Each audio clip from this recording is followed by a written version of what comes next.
ನಮಸ್ಕಾರ ಗೆಳೆಯರೇ. ರಾಷ್ಟ್ರೀಯ ನ್ಯೂಸ್ ಚಾನೆಲ್ ಒಂದರ ರಿಪೋರ್ಟರ್ ಮತ್ತು ಅವರ ಡ್ರೈವರ್ ಅನ್ನು ಇದೀಗ ಬಂಧಿಸಲಾಗಿದೆ. ಯಾಕೆ ಗೊತ್ತಾ? ಯಾಕಂದ್ರೆ ಅವರು ಭಾರತದ ಭದ್ರತೆಯ ದೃಷ್ಟಿಯಿಂದ ಅತ್ಯಂತ ಪ್ರಮುಖವಾಗಿರುವ ಕೊಚ್ಚಿ ಪೋರ್ಟ್ ಬಳಿ ಕದ್ದು ಮುಚ್ಚಿ ವಿಡಿಯೋ ಮಾಡ್ತಾ ಇದ್ರು. ಅವ್ರು ಯಾಕೆ ವಿಡಿಯೋ ಮಾಡ್ತಾ ಇದ್ರು, ಅವ್ರನ್ನ ಯಾಕೆ ಅರೆಸ್ಟ್ ಮಾಡಲಾಯಿತು ಮತ್ತು ಅವರು ಯಾವ ಟಿವಿ ಚಾನೆಲ್ನ ಪತ್ರಕರ್ತರು, ಈ ಎಲ್ಲ ಮಾಹಿತಿಯನ್ನು ನಾನು ನಿಮಗೆ ಇವತ್ತು ಹೇಳಲಿದ್ದೇನೆ. ಯಾಕಂದ್ರೆ ಇವತ್ತಿನ ನಮ್ಮ ಮುಖ್ಯ ಸುದ್ದಿ ಇದೇ ಆಗಿದೆ. ಅದಕ್ಕಾಗಿ ಇಂಟ್ರೆಸ್ಟಿಂಗ್ ವಿಡಿಯೋವನ್ನು ಕೊನೆವರೆಗೂ ನೋಡಿ ಹಾಗೂ ಲೈಕ್ ಮಾಡುತ್ತಾ ಚಾನೆಲ್ ಸಬ್ಸ್ಕ್ರೈಬ್ ಮಾಡುವುದನ್ನು ಮರೆಯದಿರಿ. ಗೆಳೆಯರೆ, ಸುದ್ದಿ ಏನಪ್ಪಾ ಅಂತಂದ್ರೆ, ನೀವು ಸ್ಕ್ರೀನ್ ಮೇಲೆ ನೋಡ್ತಾ ಇರುವ ಹಾಗೆ ಭಾರತದಲ್ಲಿರುವ ಇರಾನ್ ರಾಯಭಾರಿ ಕಚೇರಿ ಅಂದ್ರೆ ಇರಾನಿಯನ್ ಎಂಬಾಸಿ ಭಾರತಕ್ಕೆ ಧನ್ಯವಾದ ತಿಳಿಸಿದೆ. ಇರಾನ್ ಯಾಕೆ ಭಾರತಕ್ಕೆ ಥ್ಯಾಂಕ್ಸ್ ಅಂತ ಹೇಳ್ತಾ ಇದೆ? ಯಾಕಂದ್ರೆ ಭಾರತವು ಇರಾನ್ನ ಅತಿ ದೊಡ್ಡ ಯುದ್ಧ ನೌಕೆಯೊಂದು ಮುಳುಗುವುದನ್ನು ತಪ್ಪಿಸಿ ಅದನ್ನ ರಕ್ಷಿಸಿದೆ. ಹೌದು, ನೀವು ಕೇಳ್ತಾ ಇರುವುದು ಅಕ್ಷರಶಃ ನಿಜ. ಇರಾನ್ ಅತ್ಯಂತ ಶಕ್ತಿಶಾಲಿ ಯುದ್ಧ ನೌಕೆಯಾದ ಐರಿಸ್ ಲಾವಾನ ಹಿಂದೆ ಕಳೆದ ಹಲವು ದಿನಗಳಿಂದ ಅಮೆರಿಕಾದ ಸೇನೆ ಇದರ ಹಿಂದೆ ಬಿದ್ದಿತ್ತು. ಅಮೆರಿಕ ಅದನ್ನು ಮುಳುಗಿಸುವುದಕ್ಕಾಗಿ ಸಂಪೂರ್ಣ ಸಿದ್ಧತೆಯನ್ನು ಕೂಡ ನಡೆಸಿತ್ತು. ಹಾಗೆಯೇ ಕೆಲವು ದಿನಗಳ ಹಿಂದಷ್ಟೇ ಶ್ರೀಲಂಕಾ ಬಳಿ ಇರಾನ್ನ ಹಡಗೊಂದನ್ನು ಅಮೆರಿಕಾದ ಸಬ್ಮರೀನ್ ಮುಳುಗಿಸಿತ್ತು. ಅದೇ ರೀತಿ ಈಗ ಈ ಐರಿಸ್ ಲಾವಾನ್ ಹಿಂದೆಯೂ ಅಮೆರಿಕಾದ ಸಬ್ಮರೀನ್ಗಳು ಮತ್ತು ಯುದ್ಧ ನೌಕೆಗಳು ಬೆನ್ನತ್ತಿದವು. ಅವ್ರು ಹೇಗಾದ್ರೂ ಮಾಡಿ ಈ ನೌಕೆಯನ್ನು ಮುಳುಗಿಸಲೇಬೇಕು ಅಂತ ಪಣ ತೊಟ್ಟಿದ್ರು. ಯಾಕಂದ್ರೆ ಇರಾನ್ ಹತ್ತಿರ ಈಗ ಬೆರಳೆಣಿಕೆಯಷ್ಟು ಮಾತ್ರ ನೌಕಾಪಡೆ ಹಡಗುಗಳು ಉಳಿದಿವೆ. ಹೆಚ್ಚಿನವುಗಳನ್ನ ಈಗಾಗಲೇ ಮುಳುಗಿಸಲಾಗಿದೆ. ಅಮೆರಿಕದ ಟಾಪ್ ಟಾರ್ಗೆಟ್ಗಳಲ್ಲಿ ಈ ಲಾವನ್ ಕೂಡ ಒಂದಾಗಿತ್ತು. ಯಾಕಂದ್ರೆ ಇದು ಅಮೆರಿಕದ ನೌಕಾಪಡೆಗೆ ಭಾರಿ ಡ್ಯಾಮೇಜ್ ಮಾಡುವ ಸಾಮರ್ಥ್ಯವನ್ನ ಹೊಂದಿದೆ. ಆದರೆ ಕೊನೆಯ ಕ್ಷಣದಲ್ಲಿ ಇರಾನ್ ಹಡಗಿನ ಕ್ಯಾಪ್ಟನ್ಗೆ ಬೇರೆ ಯಾವುದೇ ದಾರಿ ಕಾಣದಿದ್ದಾಗ ಅವರು ನಡು ಸಮುದ್ರದಿಂದಲೇ ಭಾರತದ ಸಹಾಯ ಕೇಳಿದರು. ದಯವಿಟ್ಟು ನಮಗೆ ಸಹಾಯ ಮಾಡಿ, ಅಮೆರಿಕದ ನೌಕಾಪಡೆಯಿಂದ ನಮ್ಮ ಪ್ರಾಣ ಉಳಿಸಿ, ಇಲ್ದಿದ್ರೆ ಈ ಯುದ್ಧ ನೌಕೆ ಮುಳುಗುವುದರ ಜೊತೆಗೆ ಇದರಲ್ಲಿದ್ದ ನೂರಾರು ನಾವಿಕರು ಕೂಡ ಪ್ರಾಣ ಕಳೆದುಕೊಳ್ಳುತ್ತಾರೆ ಅಂತ ಮನವಿ ಮಾಡಿದ್ರು. ಭಾರತ ಇದನ್ನು ಕೇಳಿ ಶ್ರೀಲಂಕಾದಂತೆ ನಿರ್ಲಕ್ಷ್ಯ ಮಾಡಲಿಲ್ಲ.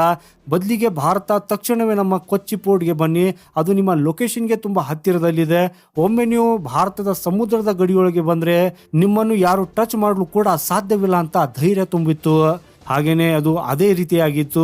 ಈ ಇರಾನ್ ನೌಕೆಯು ತಕ್ಷಣವೇ ಭಾರತದ ಕಡೆಗೆ ತಿರುಗಿ ಕೊಚ್ಚಿ ಪೋರ್ಟ್ಗೆ ತಲುಪಿತ್ತು. ಸದ್ಯಕ್ಕೆ ಅವರು ಅದನ್ನ ಅಲ್ಲಿಯೇ ಬಿಡು ಬಿಟ್ಟಿದ್ದಾರೆ.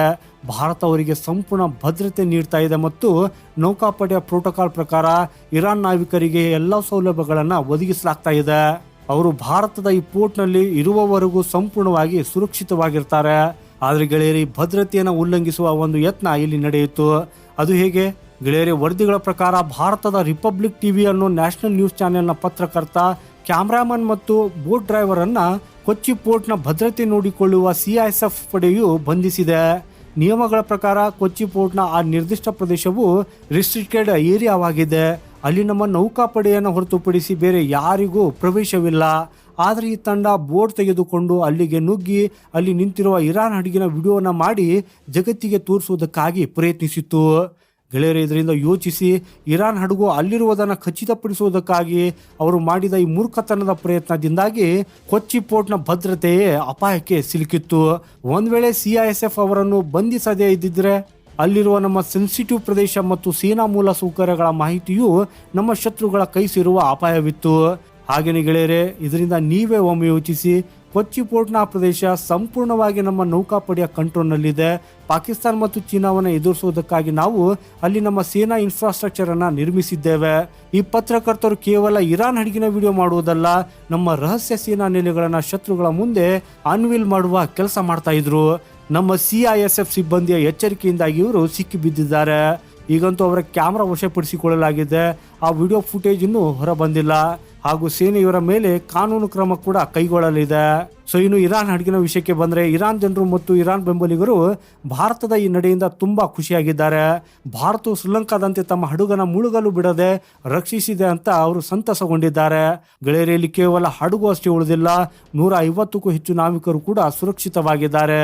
ಇದೇ ಕಾರಣಕ್ಕೆ ಭಾರತದಲ್ಲಿರುವ ಇರಾನ್ ರಾಯಭಾರಿ ಕಚೇರಿ ಅಧಿಕೃತವಾಗಿ ಭಾರತಕ್ಕೆ ಥ್ಯಾಂಕ್ ಯು ಅಂತ ಹೇಳಿದೆ ಮತ್ತು ಈ ಸಹಾಯವನ್ನು ನಾವು ಯಾವತ್ತಿಗೂ ಮರೆಯೋದಿಲ್ಲ ಅಂತ ಹೇಳಿದೆ. ಹಾಗೂ ಖಂಡಿತವಾಗಿಯೂ ಇದರಿಂದ ಇರಾನ್ನಲ್ಲಿ ಭಾರತದ ಬಗ್ಗೆ ಗುಡ್ ವಿಲ್ ಕೂಡ ಹೆಚ್ಚಾಗ್ತದೆ. ಕೊನೆಯದಾಗಿ ಇರಾನನ್ನು ಇಷ್ಟಪಡದವರಿಗೆ ಒಂದು ಮಾತು, ಇಲ್ಲಿ ವಿಷಯ ಕೇವಲ ಇರಾನ್ಗೆ ಸಹಾಯ ಮಾಡಿದರ ಬಗ್ಗೆ ಅಷ್ಟೇ ಅಲ್ಲ, ಈ ಮೂಲಕ ನಾವು ಜಗತ್ತಿಗೆ ಒಂದು ಸ್ಪಷ್ಟ ಸಂದೇಶವನ್ನ ನೀಡಿದ್ದೇವೆ. ಅದೇನೆಂದ್ರೆ ನಾವು ಯಾರಿಗೂ ಹೆದರುವುದಿಲ್ಲ. ಜಗತ್ತಿನ ಯಾವುದೇ ಸೂಪರ್ ಪವರ್ ರಾಷ್ಟ್ರಗಳಿಗೆ ಹೆದರದೆ ಆಶ್ರಯ ಕೇಳಿ ಬಂದವರಿಗೆ ರಕ್ಷಣೆ ನೀಡುವ ತಾಕತ್ತು ಭಾರತಕ್ಕಿದೆ ಅನ್ನೋದನ್ನ ನಾವು ಸಾಬೀತುಪಡಿಸಿದ್ದೇವೆ. ಗೆಳೆಯರೆ, ಇಂದಿನ ಕಾಲಘಟ್ಟದಲ್ಲಿ ಯಾರಿಗೂ ಅಂಜದೆ ಈ ರೀತಿ ಮತ್ತೊಂದು ದೇಶಕ್ಕೆ ಆಶ್ರಯ ನೀಡುವ ಶಕ್ತಿ ಬಹಳ ಕಡಿಮೆ ದೇಶಗಳಿಗಿದೆ. ಗೆಳೆಯರೆ, ಭಾರತದ ಈ ದಿಟ್ಟ ಹೆಜ್ಜೆಯ ಬಗ್ಗೆ ನಿಮ್ಮ ಅಭಿಪ್ರಾಯವೇನು? ಕಾಮೆಂಟ್ ಮಾಡೋದ್ರ ಮೂಲಕ ನಮಗೆ ತಿಳಿಸಿ. ಈ ವಿಡಿಯೋ ಇಷ್ಟವಾದರೆ ಲೈಕ್ ಮಾಡಿ ಮತ್ತು ಚಾನೆಲನ್ನು ಸಬ್ಸ್ಕ್ರೈಬ್ ಮಾಡಿ. ಸಿಗೋಣ ಮುಂದಿನ ಮತ್ತೊಂದು ಇಂಟ್ರೆಸ್ಟಿಂಗ್ ಮಾಹಿತಿಯೊಂದಿಗೆ. ವಂದೇ ಮಾತರಂ. ಭಾರತ್ ಮಾತಾ ಕಿ ಜೈ.